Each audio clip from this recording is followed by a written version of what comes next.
Lord have mercy. Ooh, wee, Lord. Lighter fluid was placed into his mouth, and he burned to death. It was Thanksgiving Day. I remember buckling in my son in his car seat, and next thing we know, that house right across the street from us is smoking a whole lot.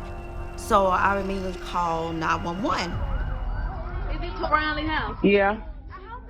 We arrived at the fire scene within minutes of 911 call.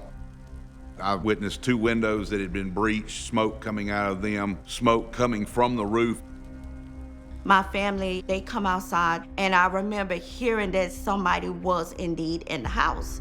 They went in searching for the victim, trying to search thoroughly each room and bedroom for occupants. They searched the house until they made it to a bedroom. They found the victim in the bed. He was in the room where the fire was breaching out of the windows. He was within 10 feet of those windows.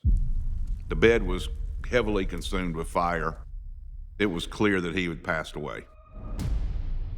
Me being from West Point, I just knew William Brownlee to be a respectful person. He was a church-going guy. He was 62 years of age. He had multiple sclerosis. William Brownlee Sr., he lived there with his daughter-in-law, LaToya, and his son, William Brownlee Jr. William Brownlee Sr. was bedridden, and they both were taking care of him because of some health issues he had going on at the time. I had never smelled someone burning. It is an indescribable smell, like you just couldn't even imagine. From the bed to where Mr. Brownlee laid and the wall right above his head, all of it was heavily burned, way worse from how it was on the other side of the room. The outlet, it was very heavily burned. That seems very suspicious because it was a very new house. It was built 2 years before prior. They're built with modern wiring. And to really cause the damage that it did, electrical fire just alone would not make this fire angry like it did. I remember going to the back porch of the home. There where I found a lot of fluid bottle, and I took it into evidence. Take a seat right there. Can you give me a rundown of yesterday and what all took place? All my brothers met at my house, and after that, we was going to my mom's house in Pontotoc in order to have Thanksgiving dinner. So my wife left home first before I did. She went to dinner in Yuma over her family's house. So I got a call about 4:26. Is when I actually got the call that my house was fully engulfed in flames. But did your wife ever call you at any time? No. Can you state your wife's name for the record? LaToya Janae Brownlee. Okay, how long y'all been married? 18 years. Actually, I was filing for divorce next week. Did she know about this? Yes, I had an eviction notice for her. Right. We're still under the same roof, Right. but I moved on with my life and started, seeing someone else. And when did all the problems and stuff start occurring?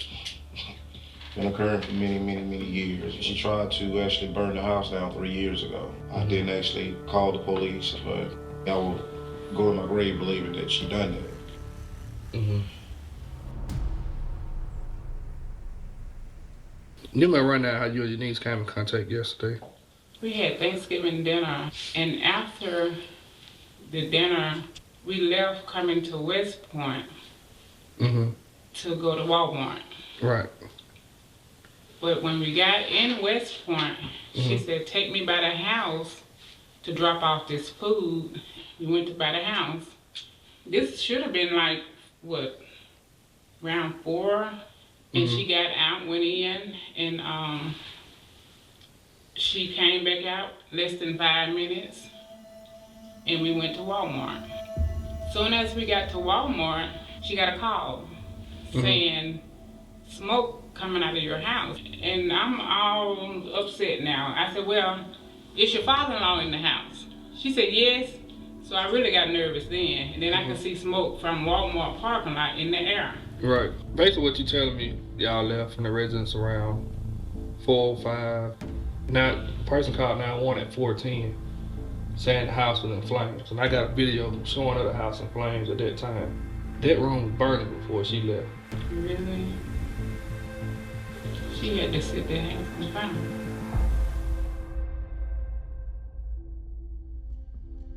At 4:11, LaToya makes a post on Facebook about the Black Friday sale. You look at the time span, and it was very odd to me.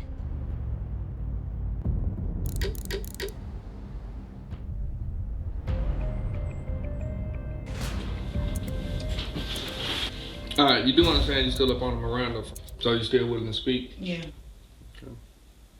All right, you left Unum Thursday around what time again?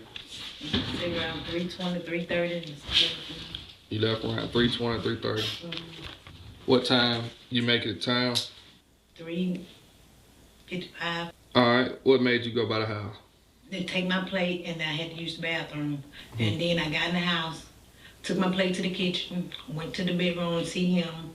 He was in the bedroom. Then I was headed out. Then he asked for a piece of candy, and I gave it to him. And he said, "I smell some smoke." I said, "I smell some too."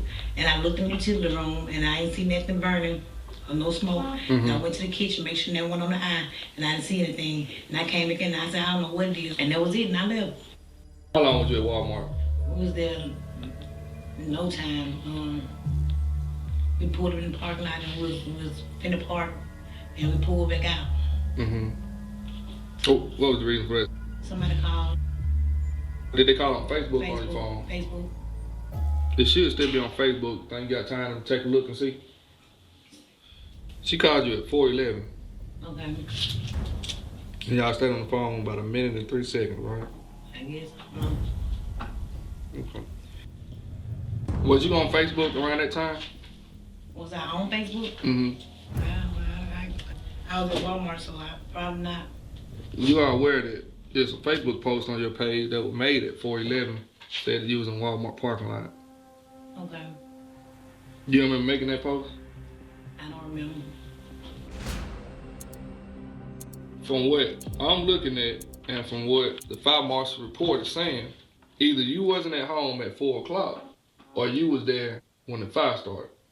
Well, I wasn't there when no fire started because I don't think I. Did you go in the room? I went in his bedroom. All right, did you go in his bedroom when you first got to the house or was it right before you left? I went to the kitchen, then I went to his bedroom. But you told me you went to the bathroom. That's the reason why I said you went to the bathroom. You never said you didn't use the bathroom. I didn't use it. So you lied to me, say like you used the bathroom? Well, I went to the bathroom and I didn't have to go, so I didn't go. So after that interview, I could have arrested her, but I didn't want to do it just yet because I knew I needed more evidence for it to stick. We knew the fire was intentionally set. Somebody poured liquid on the outlet, trying to make it look like the outlet had started the fire. But it doesn't go from her being in the house at 4:07, closing the door, walking out, to what you had 2 minutes later from a naturally occurring electrical fire in a wall. It doesn't happen. We found out there was entry at 4:02 p.m. of that day, and then there was an exit at 4:07 p.m.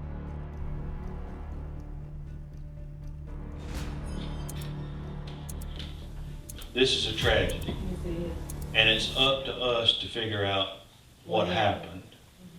And when the investigators looked at the scene yesterday, they determined that somebody purposely set the fire. And we can't find anybody that was in that house other than you. I'm getting fed up about it because it seems like y'all harassing me. So ain't nothing else I can say about it. All right.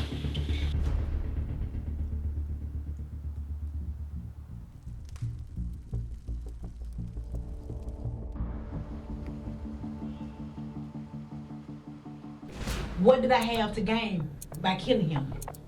That's what I want to know. I don't know, you tell me. If I knew who did this, I would say who did it. I'm not gonna go down for somebody, you know what I'm saying? I don't have no idea. After the final interview with her, and we were prepared to go to court with her and the 5 lawyers that she had.